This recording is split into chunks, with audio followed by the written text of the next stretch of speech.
আজকে যে আরেকটা টপিক সেই টপিকটা হচ্ছে আমাদের সেন্টেন্স।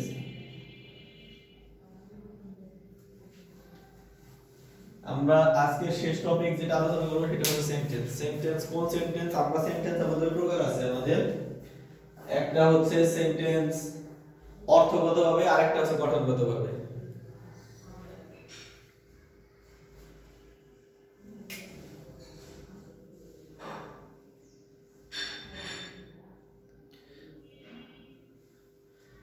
তাহলে আমাদের সেন্টেন্স আছে দুই প্রকার, একটা হচ্ছে অর্থগতভাবে, আরেকটা হচ্ছে গঠনগতভাবে স্ট্রাকচারাল, আরেকটা হচ্ছে মিনিং দিক দিয়ে সেন্টেন্স। তাহলে স্ট্রাকচারাল সেন্টেন্সের তিন প্রকার, সেই তিন প্রকার নিয়ে আমরা আলোচনা করব। যে গঠনগতভাবে সেন্টেন্স তিন প্রকার।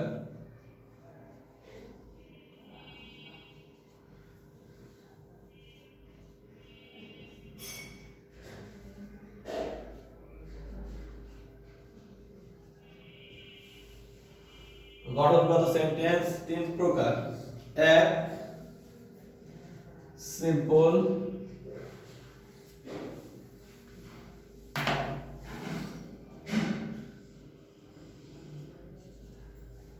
দুই নম্বর হচ্ছে কমপ্লেক্স, তিন নম্বর হচ্ছে কম্পাউন্ড।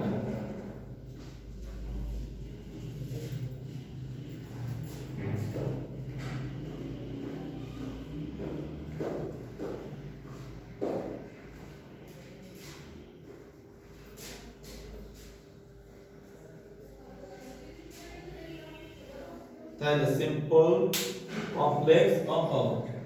এই সেন্টেন্স হচ্ছে গঠনগতভাবে সেন্টেন্স হচ্ছে তিন প্রকার।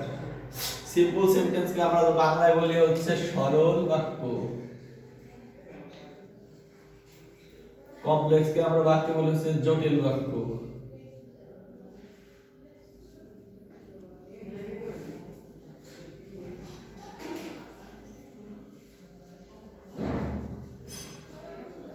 আর কমপ্লেক্স মানে হচ্ছে যৌগিক বাক্য।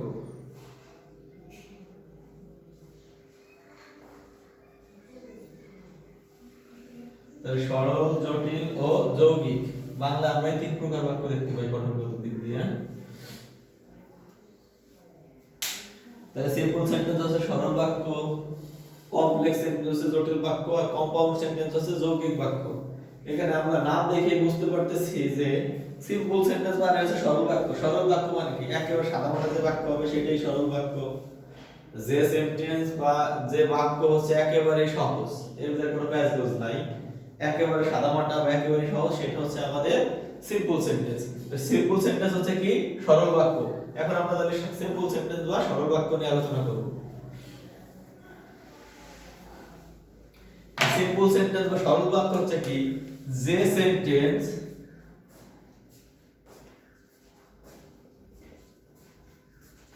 একটি মাত্র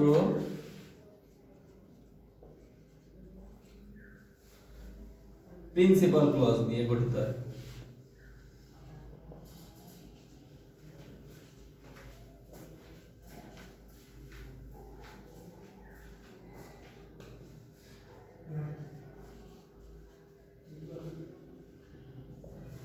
তাহলে আমরা দেখলাম কি যে একটা সিম্পল সেন্টেন্স হচ্ছে কি? একটা সিম্পল সেন্টেন্স হচ্ছে একটা মাত্র স্বাধীন বাক্যাংশ বা একটা মাত্র স্বাধীন বাক্যাংশ বা প্রিন্সিপাল ক্লজ নিয়ে যে সেন্টেন্স গঠিত হয় তাকে আমরা বলি হচ্ছে একটি মাত্র, মানে যে সেন্টেন্স একটি মাত্র প্রিন্সিপাল ক্লজ নিয়ে গঠিত হয় তাকে বলবো আমরা সিম্পল সেন্টেন্স। কারণ আমরা আগে থেকে বলছি যে সিম্পল সেন্টেন্স থাকবে একেবারে সাদামাটা, এর ভিতরে কোনো প্যাচ থাকবে না।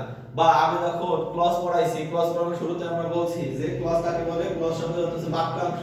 কিন্তু ক্ষেত্র বিশেষ দেখা যায় একটা ক্লজ নিজে একটা বাক্য হইতে পারে। ক্ষেত্র বিশেষ দেখা যায় কি যে একটা ক্লজ নিজে একটা বাক্য হইতে পারে। সুতরাং এখানে আমাদের সেই প্রয়োগটা দেখতে পাবো যে একটা মাত্র প্রিন্সিপাল ক্লজ নিয়ে যে বাক্য গঠিত হয়, একটা মাত্র প্রিন্সিপাল ক্লজ নিয়ে যে বাক্য গঠিত হয় তাকে বলা হয় হচ্ছে আমাদের সিম্পল সেন্টেন্স। উদাহরণ দিয়ে আমি বলতে পারি, দেখেন যে আই ট্রাইস,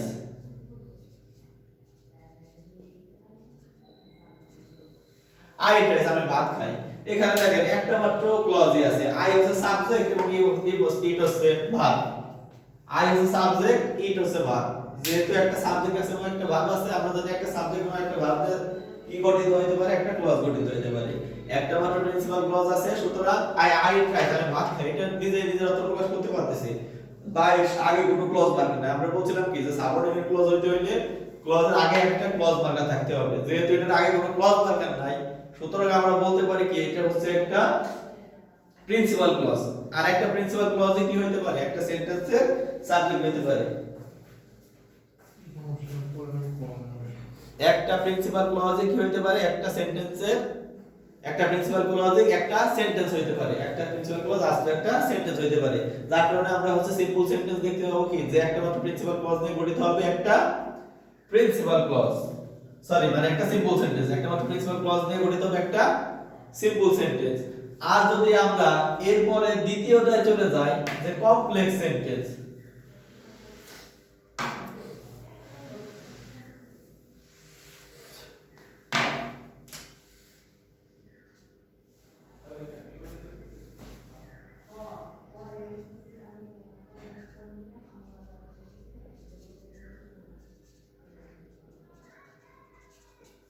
কমপ্লেক্স সেন্টেন্স হচ্ছে কি যে সেন্টেন্সে একটি প্রিন্সিপাল ক্লজ থাকবে। আমাদের মনে রাখতে হবে যে কোন সেন্টেন্স গঠন করতে হলে অবশ্যই তার ভিতরে একটা প্রিন্সিপাল ক্লজ থাকতেই হবে। সাবঅর্ডিনেট ক্লজ একটা থাকবে, একাধিক থাকুক, প্রিন্সিপাল ক্লজ একটা থাকতেই হবে। আবার আমাদের সাবঅর্ডিনেট ক্লজ ছাড়াও আমাদের একটা সেন্টেন্স গঠিত হতে পারে, কিন্তু প্রিন্সিপাল ক্লজ ছাড়া কোনো সেন্টেন্স গঠিত হবে না। সুতরাং কমপ্লেক্স সেন্টেন্স কাকে বলে, যে সেন্টেন্সে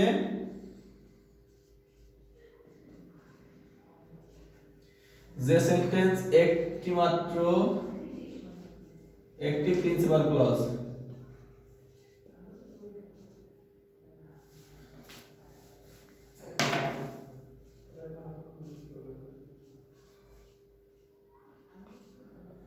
এবং এক বা একাধিক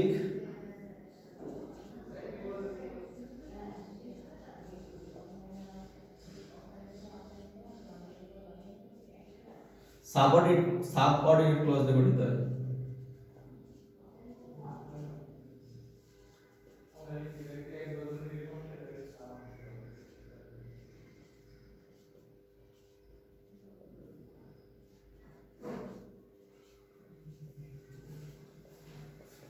হয়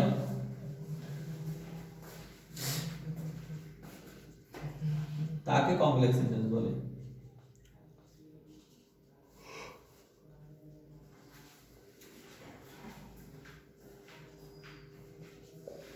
তাহলে দেখা যাচ্ছে কি যে সেন্টেন্স একটি প্রিন্সিপাল ক্লজ এবং এক বা একাধিক সাবঅর্ডিনেট ক্লজ দিয়ে গঠিত হয় তাকে কমপ্লেক্স সেন্টেন্স বলে। সাবঅর্ডিনেট ক্লজ কি আমরা আগে বলছিলাম, সাবঅর্ডিনেট ক্লজ হচ্ছে কি যে ক্লজ নিজে নিজের অর্থ প্রকাশ করতে পারে না, যে ক্লজ নিজে নিজের অর্থ প্রকাশ করতে পারে না তাকে বলা হয় হচ্ছে সাবঅর্ডিনেট ক্লজ। সুতরাং আমরা কমপ্লেক্স সেন্টেন্সের গঠন যদি আমাদের জানতে হয় তাহলে এটা অবশ্যই মাথায় রাখতে হবে কি যে সেন্টেন্সে একটা থাকবে অবশ্যই একটা প্রিন্সিপাল ক্লজ থাকবেই এবং এক বা একাধিক সাবঅর্ডিনেট ক্লজ থাকবে, তাকে বলা হবে হচ্ছে কমপ্লেক্স সেন্টেন্স। এখন কথা হচ্ছে সাবঅর্ডিনেট ক্লজ আর প্রিন্সিপাল ক্লজ আগে পরে যে কোনটা থাকতে পারে, প্রিন্সিপাল ক্লজ আগে থাকতে পারে পরেও থাকতে পারে, সাবঅর্ডিনেট ক্লজ আগেও থাকতে পারে পরেও থাকতে পারে।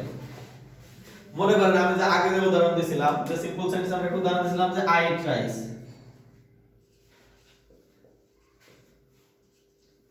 আই ট্রাইস এই উদাহরণটা আমরা দিয়েছিলাম। দেখেন আচ্ছা আই ট্রাইস বলছিলাম, এখানে বলছিলাম কি যে আই ট্রাইস হচ্ছে নিজেই একটা স্বাধীন বাক্যাংশ, যার কারণে এটা হচ্ছে একটা সিম্পল সেন্টেন্স। কিন্তু কমপ্লেক্স সেন্টেন্স করতে হলে কি একটা স্বাধীন বাক্যাংশের সাথে অবশ্যই আরেকটা কি থাকতে হবে, সাবঅর্ডিনেট সরি মানে কোন আরেকটা সাবঅর্ডিনেট ক্লজ থাকতে হবে, একটা প্রিন্সিপাল ক্লজের সাথে আরেকটা সাবঅর্ডিনেট ক্লজ থাকতে হবে। যার কারণে আমাদের এর সাথে আরেকটা সাবঅর্ডিনেট ক্লজ দিলেই আমাদের তখন সেটা কি হবে, সেটা তখন কমপ্লেক্স সেন্টেন্স হয়ে যাবে। যেমন যদি আমরা উদাহরণস্বরূপ বলি যে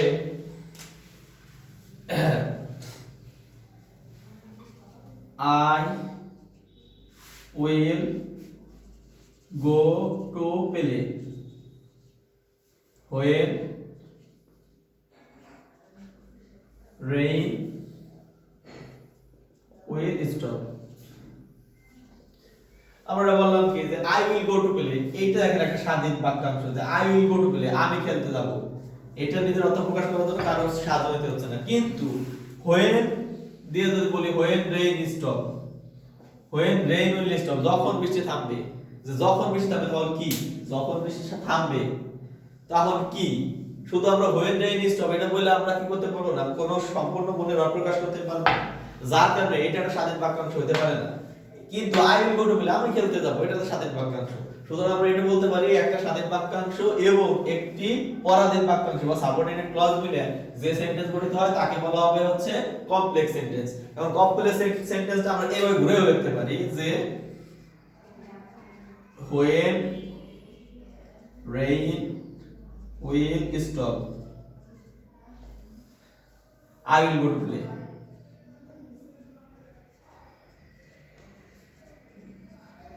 When rain will stop, I will go to play. যখন বৃষ্টি থামবে আমি খেলতে যাব।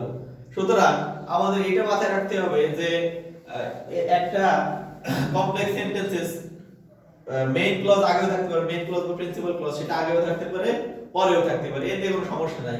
কিন্তু একই সাথে আরেকটা জিনিস মাথায় রাখতে হবে যে যদি কখনো সাবঅর্ডিনেট ক্লজ যদি সেন্টেন্সের সামনে চলে আসে বা প্রথম অংশে সাবঅর্ডিনেট ক্লজ বসে তাহলে অবশ্যই একটা কমা ব্যবহার করতে হবে।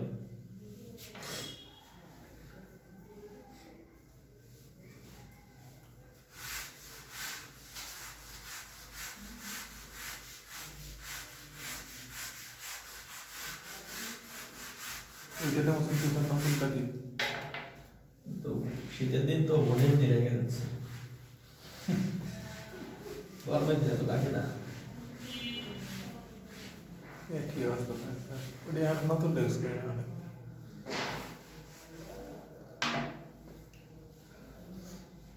আচ্ছা, আরেকটা বাক্য বাকি আছে আমাদের গঠনগত তিন প্রকার বাক্য, আরেকটা হচ্ছে কমপ্লেক্স সেন্টেন্স।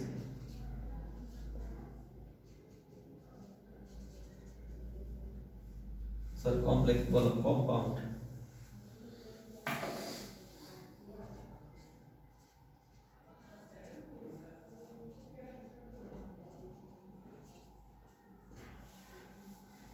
তাহলে আমাদের সর্বশেষ যে বাক্যটা আছে কম্পাউন্ড সেন্টেন্স। কম্পাউন্ড সেন্টেন্সে বাংলা আমরা বলছিলাম হচ্ছে কি যৌগিক বাক্য।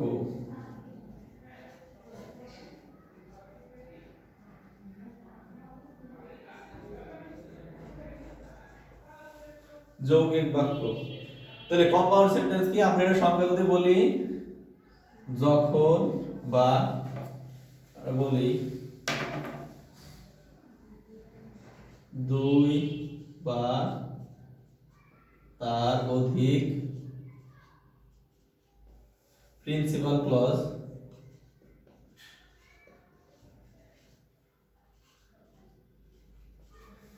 দুই বা তার অধিক প্রিন্সিপাল ক্লজ যখন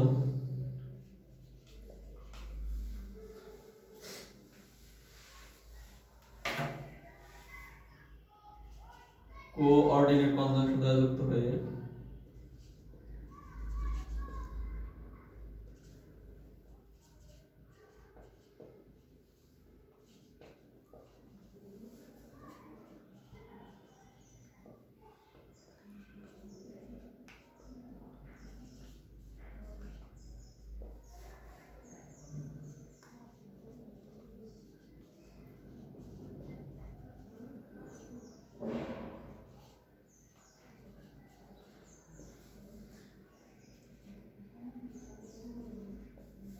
তাকে কম্পাউন্ড সেন্টেন্স বলে।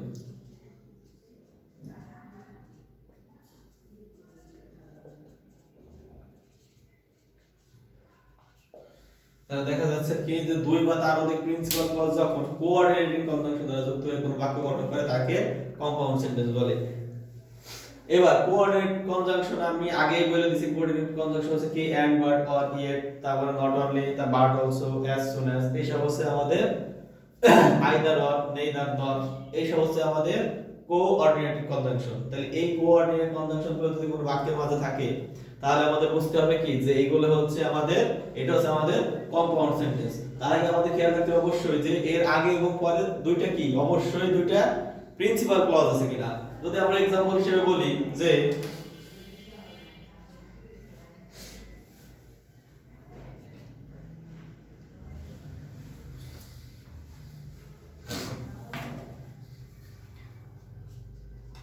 they will go to college.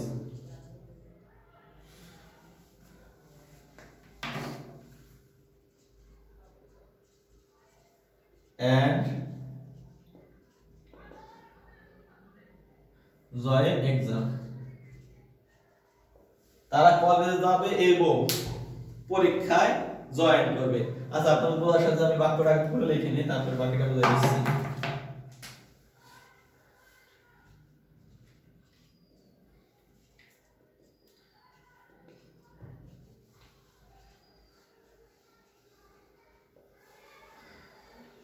দেখেন এখানে বলা হলো কি they will go to college, তারা কলেজে যাবে। আবার বলা হলো দে উইল জয়েন এক্সাম, তারা পরীক্ষায় অংশগ্রহণ করবে। তাহলে দুইটার মধ্যে স্বাধীন বাক্যাংশ, কারণ এটা অর্থ প্রকাশ করার জন্য কেউ কারো উপর নির্ভরশীল না। They will go to college, তারপর বললাম কি যে দে উইল জয়েন এক্সাম, কিন্তু মাঝখানে আমরা এন্ড এই যে একটা কোঅর্ডিনেট কনজাংশন আছে, এটা দ্বারা আমরা যুক্ত করলাম। আবার বললাম যে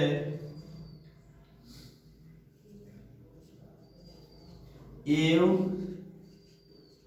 should eat rice or you should eat বললাম রুটি বা ব্রেড। এর বললাম কি তোমার হয় ভাত খাওয়া উচিত নতুবা তোমার খাওয়া উচিত রুটি। এখানে অর দ্বারা আমরা যুক্ত করলাম যে ইউ শুড ইট রাইস, তোমার ভাত খাওয়া উচিত, or you should eat bread, অথবা তোমার রুটি খাওয়া উচিত। এখন দেখেন এখানে এই যে এন্ড দিছি আমরা, অর দিছি। আবার আমরা আরো যদি एग्जांपल বলতে পারি, বলতে পারি কি যে হি ইজ ইল, সে অসুস্থ, বাট হি ইজ অ্যাক্টিভ, কিন্তু সে অসুস্থ হওয়া সত্ত্বেও সে হচ্ছে কি অনেক কর্মঠ।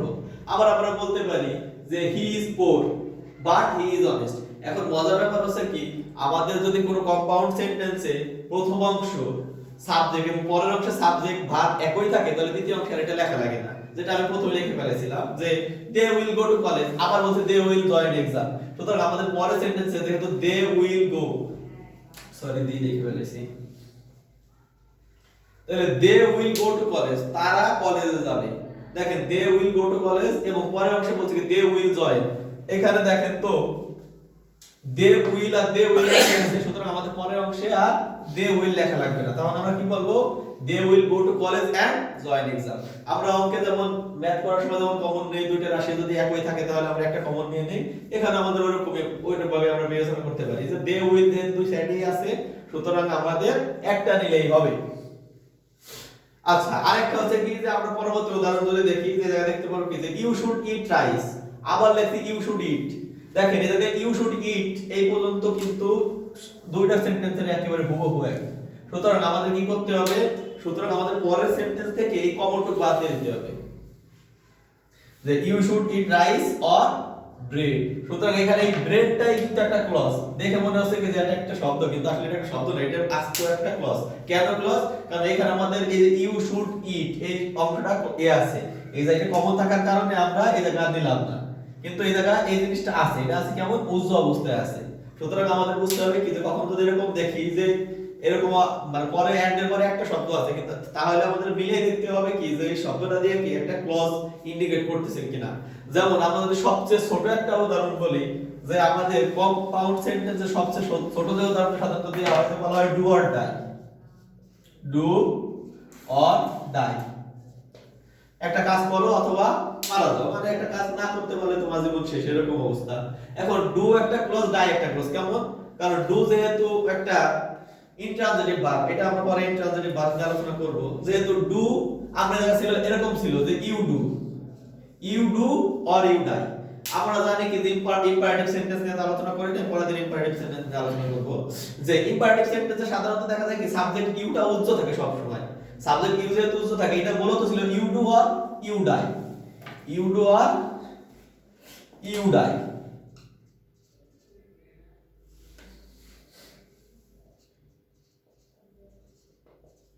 কথা ছিল এমন যে you do or you die, অথবা তুমি কাজ করো অথবা মরো। কারণ এখানে এই জায়গায় ইউটা সাবজেক্ট ডুটা ভার্ব, এখানে ইউটা সাবজেক্ট ডুটা এই ডাইটা ভার্ব। কিন্তু আমরা যেহেতু ইম্পারেটিভ সেন্টেন্সে সাবজেক্ট উজ্জ্বল থাকে, সুতরাং আমরা ইউটা মুছে দেব। এই জন্য শুধু হলো কি ডু, আর যেহেতু এই সাইডে ইউ আর এই সাইডে ইউ একই কমন ছিল, সুতরাং এই সাইডে আমাদের তো ইউ আর নেওয়া লাগতেছে না, সুতরাং এটা কিও বাদ গেল, হইলো কি ট্রু অর ডাই, হয়তো তুমি কাজটা করো অথবা মরো। সুতরাং এটাও একটা কম্পাউন্ড সেন্টেন্সের উদাহরণ। এটা থেকে আমরা বলতে পারি, যদি আমরা সাম আপ করি, কম্পাউন্ড সেন্টেন্স কি, যখন দুটি প্রিন্সিপাল ক্লজ কোনো কোঅর্ডিনেট কনজাংশন দ্বারা যুক্ত হয় এবং এই যুক্ত হওয়ার পরে যদি কোনো বাক্য গঠন করে, তখন তার নাম হয়ে যাবে হচ্ছে আমাদের কম্পাউন্ড সেন্টেন্স, যাকে আমরা বাংলায় বলবো হচ্ছে যৌগিক বাক্য। আচ্ছা, তাহলে আজকে এই পর্যন্তই থাকবে। ধন্যবাদ সবাইকে।